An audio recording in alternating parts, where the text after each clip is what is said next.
সেরিয়াতে চলছে একটা অদ্ভুত টাইটেল রেস, যেখানে টাইটেল রেসে থাকা তিনটা দল কেউই আসলে কালকে ম্যাচ জিততে শেষ করতে পারেনি। প্রথমে সুযোগ ছিল আতালান্তার সামনে, একটা খুব সহজ অপোনেন্ট ছিল ভেনেজিয়ার সঙ্গে, সেই ম্যাচে তারা ড্র করে বসেছে। তবে যে ম্যাচটা আমরা কথা বলছি সেটা হচ্ছে নাপোলি ইন্টারের ম্যাচ। তবে সেই ম্যাচে ঢোকার আগে আমরা একটু পয়েন্ট টেবিলটা সেরিয়ার দেখতে চাইবো, যেখানে একটা অদ্ভুত রকম টাইটেল রেস চলছে লা লিগার মতোই। তবে লা লিগা যেখানে আতলেতিকো মাদ্রিদ জিতেছে, রিয়াল মাদ্রিদ হেরে গেছে, সেরকম কোনো ডিসাইসিভ রেজাল্ট গতকালকে আসেনি। ইন্টার এখনো 58 পয়েন্ট নিয়ে সবার শীর্ষে। নাপোলি যেহেতু ড্র করেছে তারা নিচেই আছে 57 পয়েন্টে, 1 পয়েন্ট পিছিয়ে।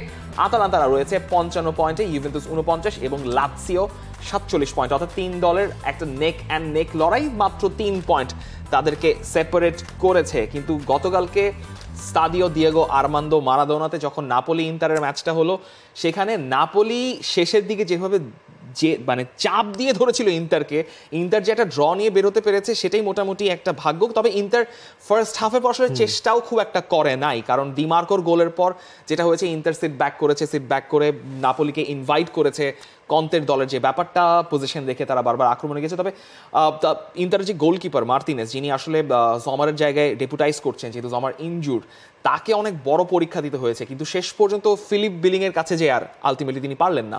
দেখেন, এই জায়গায় ডিমার্কো যখন প্রথমে ফ্রি কিক থেকে ডিরেক্টলি গোলটা আসলে করলেন, এবং সবশেষ ইন্টার মিলানের কোনো ফুটবলার ফ্রি কিক থেকে ডিরেক্ট গোল করেছেন সেটা এই ফেডেরিকো ডিমার্কো, তিনি আসলে করেছিলেন।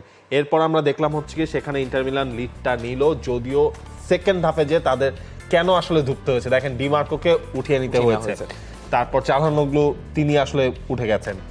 আপনি টোটাল 5টা তাদের যে পরিবর্তন করতে হয়েছে, এবং ইয়ান সমারের না থাকা, এই মানে সেকেন্ড হাফের এই দলটাকে কিন্তু অনেকটা আপনি অচেনা ইন্টার মিলান আপনি বললেও বলতে পারেন ইন এ সেন্স। এই ধরনের ইন্টার মিলানের পারফরমেন্স এর আগেও জেনোয়ার সঙ্গে দেখা গেছে, কিছু কিছু সিলেক্টিভ ম্যাচে দেখা গেছে যখন তাদের ম্যাচের কন্ট্রোলটা তাদের হাতে ছিল। কিন্তু গতকালকে আপনি তো খেলছেন এক্স ইন্টার বস নাপোলি, মানে এক্স ইন্টার বস কন্তের সঙ্গে, কন্তের নাপোলির সঙ্গে, সেখানে নাপোলি যে ছেড়ে কথা বলবে না সেটাই বোঝা গেছে।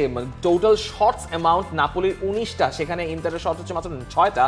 কিন্তু শেষ দিকে যে আসলে যেটা হয়েছে, আপনার নাপোলি যখন বারবার নাপোলি যখন ইনভাইট করে প্রেশারটা নিচ্ছিল, আপনি এক্সপেক্ট করবেন যে সেখানে ইন্টারের ডিফেন্সটা আরেকটু ক্যালকুলেটিভলি আপনার ডিফেন্ড করে যাবে বক্সে, সেটা কিন্তু পুরো ম্যাচ জুড়ে করেছে। কিন্তু ফিলিপ বিলিং তিনি কিছুদিন আগে বোর্নমাউথ থেকে ধারে নাপোলিতে আসলেন, এবং সেই জায়গায় হচ্ছে ম্যাকটমিনের একটা থ্রু পাস, লবৎকা হচ্ছে তাকে স্কোয়ার করলেন, তার গোলটা, মানে সব মিলে স্টাডিও দিয়েগো আর্মান্দো মারাদোনা যে উদযাপনটা হয়েছে, দেখে মনে হয়েছে যে নাপোলি এখনো টাইটেল রেসে আছে। কারণ মাঝখানে তাদের খুব বাজে কয়েকটা ফলাফল গিয়েছে 4টা ম্যাচের, তার সেখান থেকে কোনো পয়েন্ট তারা পায়নি, মানে পয়েন্ট পেয়েছে, ড্র করেছে, ম্যাচ হেরেও যেতে হয়েছে। সেই তুলনায় মোটামুটি বলতে গেলে এখন সেরিয়া টাইটেল রেসটা জমে আছে, এবং সেই আশাটা আসলে কন্তেও করছেন, কারণ স্কুদেতের আশা তিনি বলছেন যে তিনি এখনো শেষ হয়ে যায়নি। কারণ সেরিয়াতে এখনো ম্যাচ বাকি রয়েছে, এবং 11 পয়েন্টের হিসেব নিকেশও যদি আপনি দেখেন, 11 ম্যাচ বাকি আর 1 পয়েন্ট পিছিয়ে থেকে প্রতিকূলতার মাঝেও টের পাচ্ছি, যদি দম থাকে তবে শেষ দিন পর্যন্ত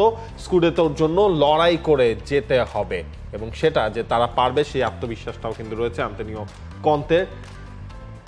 মানে এখন পর্যন্ত যে আপনার সিরিয়াটা যে জমে রয়েছে, মানে এই ক্লোজ টু ক্লোজ, নেক টু নেক লড়াইটা কিন্তু আমরা অনেক দিন থেকেই কিন্তু দেখছি, এটা অনেকদিন ধরেই চলছে, এবং সেটার কারণও আসলে টিমগুলোর পারফরমেন্স অনুযায়ী কেউ আসলে ডমিনেট করতে পারছে না একে অপরের উপর। যেমন নাপোলি ইন্টার এবার কোনো ডিসাইসিভ রেজাল্ট আসে নাই, এর আগের ম্যাচটাও ড্র হলো, আগের লেগে এই ম্যাচটাও ড্র হলো, মানে সানসিরোর পর হচ্ছে স্টাডিও দিয়েগো আর্মান্দো মারাদোনা। আতালান্তা একটা সময় খুব দুর্দান্ত ফর্মে ছিল, আতালান্তার লিগ শীর্ষে উঠে গেল, তারপর একটা ফর্মে স্লাম করলো, ভেনেজিয়ার সঙ্গে তারা ম্যাচ জিততে পারলো না। সো সব মিলে এখন এমন একটা জায়গায় পৌঁছেছে যে আপনার সিমন ইনজাগি ইউভেন্তুসকেও এই টাইটেল রেসে তিনি টেনে নিয়ে আসছে। তিনি বলছেন ড্র মাস্টার এখন মোটামুটি তারা বেশ অদ্ভুত জায়গায় চলে গেছে। তাদেরকে বলছেন যে ইউভেন্তুস নাকি টাইটেল রেসে রয়েছে, নাপোলি, আতালান্তা এবং ইউভেন্তুস দারুণ ফর্মে আছে, সেই সঙ্গে আমরাও প্রতিযোগিতায় আছি। খুব সহজ একটা চতুর্মুখী রেস তিনি আসলে যেটাকে বলছেন। এক হিসেব যদি আপনি দেখেন যে ইউভেন্তুসের তো 49, খুব বেশি ডিস্টেন্সও নাই, 9 পয়েন্টের ডিস্টেন্স হচ্ছে টপে থাকা ইন্টার মিলানের সাথে। For more updates, subscribe to our YouTube channel and click on the bell icon. Follow us on Facebook and Instagram.